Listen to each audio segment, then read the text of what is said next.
Hi, everyone, and welcome to the Private Practice with Soul podcast. This is the first podcast for counselors that just don't align with the traditional approaches to business and that want to use their spiritual gifts, talents, and interests to create, you guessed it, a private practice with soul.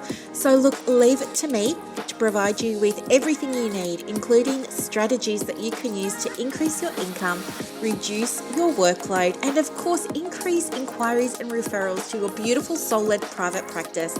I love it so much. If you haven't done it already, grab your journal, grab your pen, and let's begin.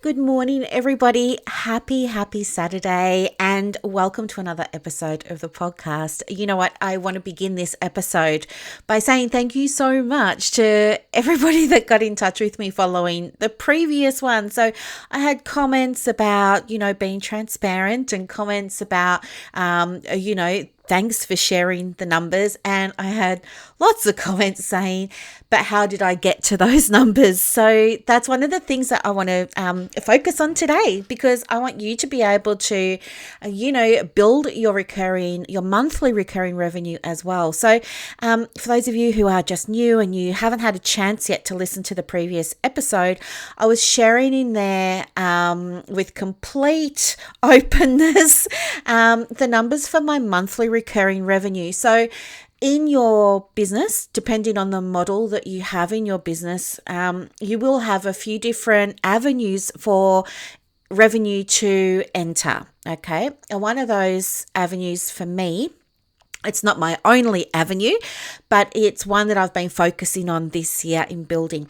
But one of those avenues is monthly recurring revenue. Now, as I said, you don't want to rely on one stream of income into your private practice. You just wouldn't do that, because you don't want to have all your eggs in one basket, and you want to be able to future-proof your business, not just against what might be happening in the world, but also around what could be happening for you, with your family, with your loved ones, with life. Things happen, right?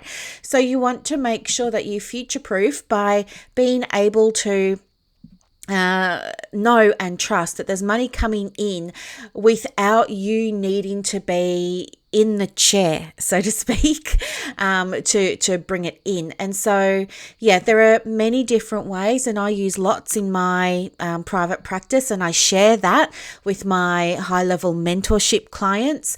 But I wanted to speak into one of those, which was the monthly recurring revenue, and how I had built it from about 13,000 at the start of the year, and now it's at almost 18,000. I think it's 17,758 or something like that. So I'm just rounding it up to 18. So the value of that is that every single month, regardless of whether I show up or not, there's still $18,000 coming in. So it's one pathway of income into my practice. There are other pathways of income, but this was the one that I was focusing on. Anyway, so I understand you want to learn how to do it. As I said, it's something that we'll be discussing in the high-level mentorship. So if you want to join that, hit pause, go and send me a message on Instagram. My handle is at the Private Practice Coach, or flick me a quick message on Messenger and let me know that you're interested in HLM, and I will absolutely give you some details on that, and you can get started. But I can talk you through the process that I use, and I shared this with a beautiful client of mine recently during the week, but as it's come up so much, I will share it with you now too. So it's really, if I look at it, I've got a few dot points. I've got 5 dot points, and I will go with them. I will go over them with you now. But I think before we start that, the first thing that I did was I had to have a goal, right? Or I had to have an intention. And the reason that you need to have that intention is so that you know where you're directing your energy and you know where you're focusing. And it is so tricky at the start when you first begin to be intentional and use intention as a basis for your practice, because it requires effort. It requires you to be conscious and aware of all kinds of things that are happening, and you would be surprised how much of your practice you probably do on autopilot. So please do take time to set an intention for what you really want to experience with the monthly recurring revenue in your private practice, or any revenue for that matter in your private practice. So for me, my intention was to generate more financial freedom so that I could be more available to my mum that I care for, and Gabe, that, I'm Gabe's mum, and blah, blah, blah. So that was what was driving me to really focus on how am I going to get my income from here to there. So my big goal is to have 30K a month on recurring revenue coming into my business. Now that's different from my Etsy store, which is passive-ish, and it's different from my coaching and all of that other stuff that I've got going on. This is just monthly recurring revenue. So set your intention, and an intention will help you stay focused by making sense of the actions that you're taking. The next thing to do then is to get a baseline. So you have to know what you're dealing with. And for me, that meant tracking. And I had to start writing down my numbers. Now, at the beginning, this was not a fun exercise because, it's not really fun looking at numbers, or I didn't think so. I was embarrassed of my numbers. I wanted to have, I don't know why I was just like, I should have more recurring revenue than this. So I found it hard just to I was judging myself, writing down those numbers, and I was thinking I should be better. I should be bringing in more monthly recurring revenue. I should this, I should that, I should this. So I put a lot of that on myself, and I made it less comfortable than it could have been. So that was my experience. But you know what? Once I had the numbers down and I'd eyeballed my Stripe account and my Haloxy and my Acuity and all the places, my PayPal, all the places I was getting money, that was the beginning of, I guess, being aware. And that was the beginning of me being able to get back in control of the monthly recurring revenue. So tracking became something that I knew I needed to do. But at the beginning of the year, I wasn't that good at it. I was doing it haphazardly because I was avoiding it. I was procrastinating. I didn't really want to do it. And so, I deprioritized it. I just put it at the bottom of the list all the time. And I always found things to put ahead of it. So some months I tracked, other months I didn't. What got me into consistent tracking though was when there were changes here at home, and I realized, oh my gosh, this is serious. I actually need to do so. So there was a tipping point for me. And that was it. Things were just, I couldn't muck around anymore. I had to take things even more seriously than I was. So then I started tracking every single month.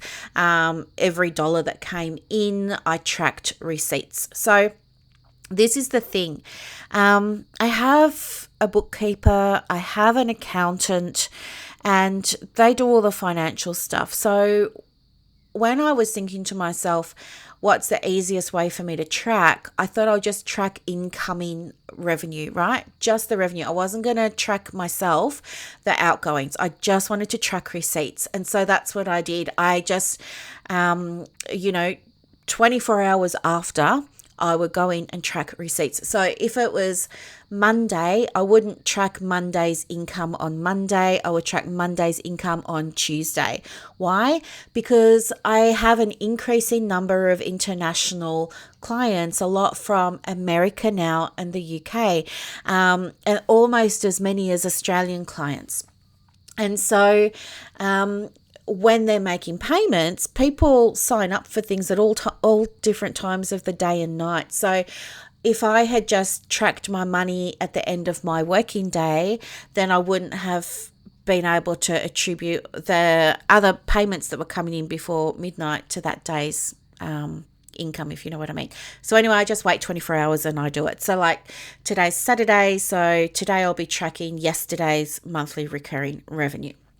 And the other thing too is when we focus on what we are receiving, it puts us in a different state of mind. We start to feel thankful, and that thankfulness actually feels really, really, really, really good. And one of my shadow values is appreciation, right?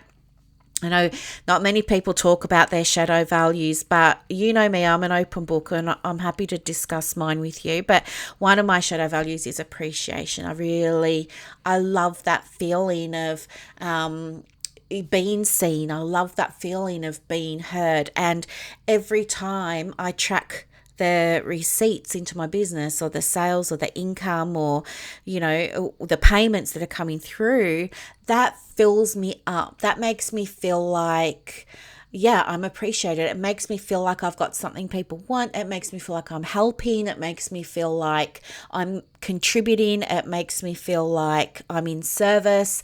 And it's like an affirmation for me, or a confirmation of how I'm helping. And so when I focus on those receipts, it feels really, really, really, really good. And then I get in a space of, it raises your vibration. So you start to vibrate at a higher frequency, right? Almost like, they say, oh, you're buzzing, it's such a nice, when you're feeling a really strong positive emotion, you vibrate at a much higher frequency than if you are, say, focusing on lack and focusing on the money that's not coming through and focusing on the money that's going out. That's kind of a lower vibration. The frequency is lower, stretched further apart, slower. You know what I mean? So tracking receipts helps me maintain a state of gratitude. It puts me in a fantastic mood, and it makes me want to go and give even more to the beautiful souls that give their energy financially to me. So it's an energy exchange, right? We're both giving, we're both receiving. They're paying me, I'm giving them information, content, practice wisdom, all of the things. It's just all just energy. So it's a beautiful energy exchange, and I love it so much. So that was one of the things that I believe made a huge difference in how I approached my money.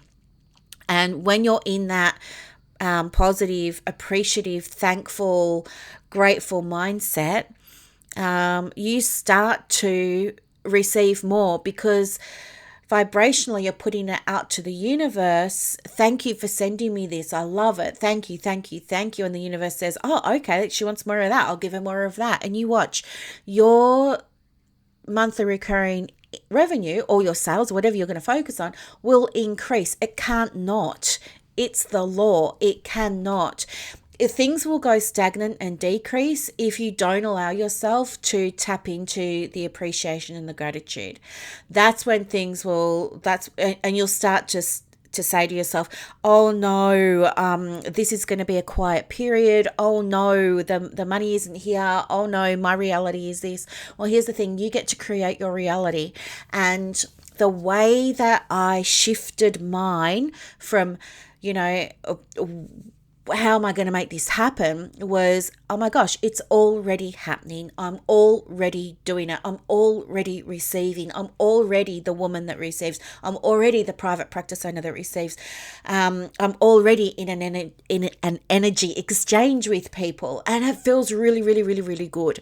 So shortly after, I was going to say straight after, but it wasn't. Shortly after doing that, and tracking every single day, you create a habit of shifting yourself into that vibration of gratitude and appreciation and thankfulness. And that strengthens over time. Like anything, it's like going to the gym, right? You get better over time. It's like dieting. You don't lose 5 kilos in one day. You've got to do it over time. It's the same with learning anything. The more you do it, the more proficient you become with it, and the easier it is to raise your vibration and to raise your frequency. So that was the value of tracking receipts money coming into the business for me. And I really, truly, hand on heart believe that was the big thing that caused the shift for me in my income this year. My next dot point in there was gratitude, but I feel like I've kind of already addressed that. My other thing was I had to change my story, right? So this year, I had some amazing coaches. Now, you know me, like I've spent so much money on coaching, it's ridiculous, but not all of my coaches were great fits at the time. I was lucky this year to find so many coaches. So I have at the moment, it's down to 4 now. Down to 4. I've got 4 coaches that I'm working with, and they have just, working with them has allowed me to make big differences in the way that I work, in my diary, in my scheduling, in my mindset, in my income, in my structures behind the scenes. It's allowed me, as you know, I'm constantly on Facebook, sharing offers, sharing information, helping out, commenting on posts, doing all of the things. And people say, how can you do that? Well, I can do that because I've learned what works for me. And what works for me is only working on or in the business when I'm in flow. And that was a tricky thing to wrap my head around, because the way I had grown up was like, you got to work hard to get anywhere in life. I was raised with the idea of you should have this thing because you've worked hard and therefore you deserve it. So the inverse of that is, if I have the thing, I don't really deserve it because I didn't work that hard. Coming home exhausted at the end of the day was like a badge of honor, and it was really well received and recognized growing up. So I had a lot of this underlying stuff that I didn't even realize was there. But, when you start doing the inner work, more and more stuff comes out, doesn't it? So that happened. So I had to write new stories for myself, even though I've been writing new stories. There's always a new one. So I had to write new stories about, I can work less hours and increase my income. I am the type of person that does that. I am the type of person that takes all these holidays every single year. I am the type of person that, tries new things in her business and keeps the things that work and discards the ones that don't. I had to really work on not only understanding my stories, but consciously shifting them. And again, it takes discipline, because the way I was thinking was just automatic. It was just on autopilot. Joe Dispenza says, what fires gets wired. And it's so true. And so it takes discipline to be able to catch yourself thinking those things, and then to implement the next step of changing it. Okay. So creating new stories around, I can be that person that works less and brings in more through monthly recurring revenue. I can be that person that gets to live this kind of freedom in her life. I can be that person who gets to have 4 coaches, right? I can be that person who gets to show up and support and give away free stuff, because I'm also giving away, not giving away, but I'm also having paid offers, right? So changing your identity, part of that evolution, part of that expansion, it happens to all of us all the time in our business. And yourself, like you're always going to be expanding, because the more you learn, the more you realize there is to learn, the more you realize you want to learn. And so growth is happening all of the time. And it's very hard to grow if you have old stories that are pulling on your coattail, wanting to keep you stuck in that space. When that happens, you end up being the woman that goes and gets all of the courses and doesn't really do anything with them. And I see this a lot, but anyway, it's a whole other story. The other thing that I did was I started changing the way that I asked myself questions. And that was really important because I know now that the way my mind works is in response to things. So I'm the type of person that needs to be asked questions. My brain loves to come up with answers and innovations and solutions to things, right? Some people can just, I don't know, they just start conversations and they know the things. I'm not a conversation starter. I'm not someone who can continue a conversation. I'm somebody who needs something to respond to. So to get the most in conversations, I really, really, really, and this is why I've got a great supervisor. She asks me questions that help me. Because it's that process of being asked that requires me then to clarify things in my own mind for myself.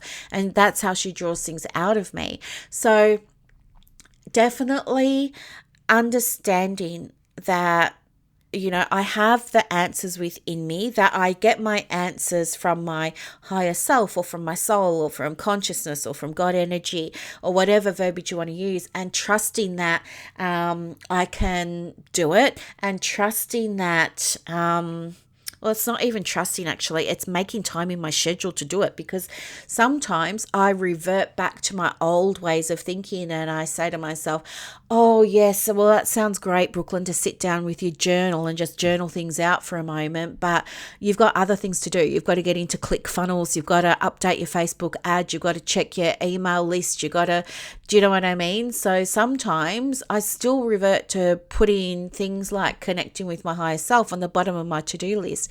And days when I do that are the days where things don't go so well. So I need to, and still working on it, it's going to take me a long time because it's deprogramming 48 years of thinking otherwise. So it will take time for me to get better and more proficient with doing that, and being okay with having it in my schedule that this is how I start my day.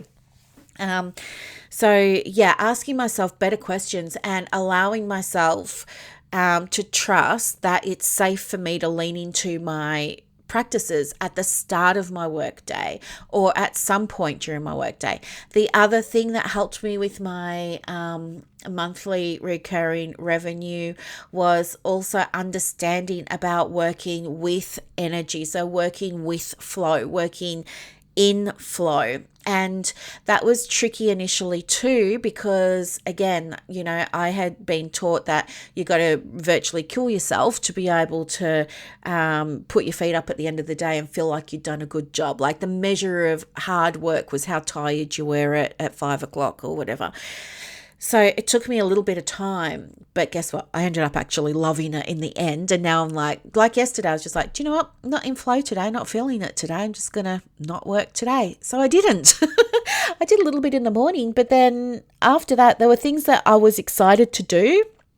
But then I just thought to myself, I can't do it today. So I had a break and that felt fine. And it happens during the week now too. Like I make a plan on every Sunday night, a plan for the week ahead.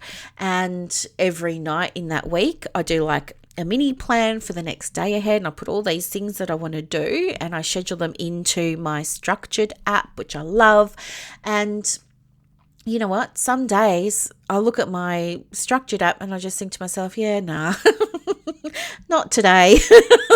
I'll pop those things on the list for tomorrow. And I'm getting much better at working in flow. And that's how I can be very efficient and have lots of downtime. I really credit that to flow. So working with my energy. And the last thing that I can share that really helped me increase my monthly recurring revenue was listening to the language in my mind. So listening to the things that I was saying to myself, thoughts create feelings, right? And little things like if someone unsubscribed from my email, what was going through my mind then? What was I thinking? What was I saying? And what impact was that then having on me? How was it affecting my energy? How was it affecting, my connection to source? How was it affecting my connection to the universe, things like that. Things happen in business, and I had to become, again, disciplined, becoming aware of the language that I was saying to myself. And so also other things like I was saying, oh, I can start that on Monday. Well, that changed to, why are you saying that you can start it on Monday? And that came back to when I was little. I was practicing ballet all the time, and I was always on diets because I was the chubby kid, right? So I was doing ballet from the age of, I think I was 5, calisthenics from 2 or 3, did this right up until my 20s, but was always the chubby one and always obsessed about my weight. I was doing Jane Fonda videos at home. I was eating celery. I did the lettuce diet. Any diet, I was drinking black coffee and eating hard-boiled eggs, everything. Where was I going with this? So I had to change my language, because when you say things to yourself so often, they do affect your vibration. So by changing my language from I'm someone that can't, I had to start seeing myself as the person who already had. And that's what I mean when we talk about living from the space of you've already done it, right? I think we say, living as if, but I think when we say as if, sometimes for some of us, that feels like we're tricking ourselves, or we're lying to ourselves, or we're not being honest. So I like to say, if I'm already that person, as that person already, how did I get here? What decisions did I make? What new steps did I take? What did I need to do differently? What was the language? Was that version of me that's already here where she wants to be, was she saying those things to herself, like she's chubby and she's overweight and she needs to go on a diet and blah, blah, blah, blah, blah, like, to give you an example from before? No, she wasn't. So what was she saying about business? Was she saying, oh, you need to work hard and you need to do this or was she saying, well, you know what, your business gets to be the way you want it to be, Brooklyn. So how do you want it to be? That's more aligned with what's going on, right? And that it's those 5 things there, tracking the money that's coming in. So tracking your receipts. And honestly, I open up Stripe and I look at the day before and I just manually count. I write it down on a piece of paper and I manually count and I track it that way. And then I have a column to the side of that. So I've got a column that's got the day of the month and the date. So I know whether I'm tracking, 28, 30 or 31 days. And then I have the total for that day of the money that came in. So write that down next to the day. And then the next column is accumulated, or like running total. So that's adding what I made that day to what I made all the previous days. And that's my favorite column, the accumulated column, especially when you get to the bottom. It looks really good. And then I have a column on the other side, which is just for any notes for things that I want to be aware of, because it's my intention to get to this 30K a month of recurring monthly revenue. And I want to be able to put something together that shows you how I did it so that you can do it too. So I've been diligently and very neatly, I might add, tracking all of this. So as soon as I get to the 30, I will do it for another 2 or 3 months so that I can prove to myself that I can keep it going. Then I'll put together a roadmap for you so that you know how to do it too. And I'll give you that because I want you to be able to see how easy it is. And I want you to be able to experience the things that drive your private practice for you, your values. So maybe it's freedom like mine, maybe it's time freedom, maybe it's money freedom. I don't know, maybe it's helping people, but you would have, beautiful values there, and you'd also have your shadow values there. And they're both equally important when it comes to your private practice. So that's a little bit, I hope it answers your questions about what I did that helped me increase my monthly recurring revenue this year.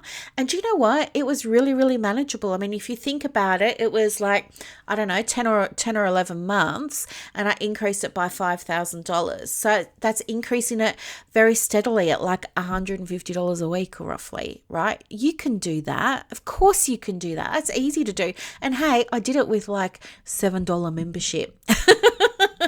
And that felt really light and easy. Okay. So I hope that hearing a little bit more about what it took to get that monthly recurring revenue is helpful for you. You may not be at that stage with your private practice yet. If you're still setting up your private practice, that's what you should be focusing on, setting up your private practice. Don't worry about monthly recurring revenue and all that sort of stuff just yet. Let's get your practice up and going. But if you're already in an established practice and you're not looking for clients, and you have money coming in and all of that sort of stuff, and you want to look at how you can introduce or how you can improve or how you can pivot a new income stream for your practice, then this is something that you can get some support and help with in the high level mentorship. So again, hit pause, send me a message, let me know that you'd like some information on HLM, and I'll get it over to you so that you can start to increase your passive-ish income for 2023. Okay, because I would love to help you with that. Anyway, so that's the podcast for Saturday, the 10th of December, 2022. And it's not the last one either. We've still got a few to go before the end of the year. If you have any requests for podcast topics, let me know. I will be sending out an email tomorrow to let you know everything that's happening in the shops, in the memberships, in the free groups, all of that sort of stuff too. So keep an eye out for that. And yeah, wishing you all a really, really happy weekend. Thanks for listening to another episode. Bye for now. I hope that you loved this episode as much as I loved putting it together for you. To get more resources to help you in your private practice, head over to Instagram. My handle is @theprivatepracticecoach. And also, if you want more inquiries and referrals for your business, let me know. I have a program called Clients on Demand that opens every quarter, and I can absolutely get you some information for that as well. You are doing an amazing job. Thank you for sharing your gifts with the world. Bye.